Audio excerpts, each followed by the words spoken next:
要不说华为遥遥领先呢，设计师天天竞整些雷霆设计，能不领先吗？刷到网友分享了华为手表新出的挥拳音效功能，只需要戴着手表，然后对着空气出拳，就能听到。攻击力不详，但挑衅度拉满，甚至 A3下还有一丝加强。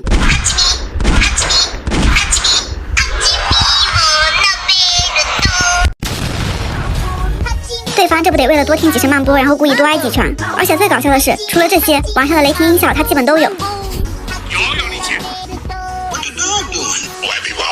这要是跟别人打架的时候突然冒出这鬼斗劲，这不得把对面笑死啊！网上说得了，现实生活中谁不想酣畅淋漓的带着手表来场自由搏击啊？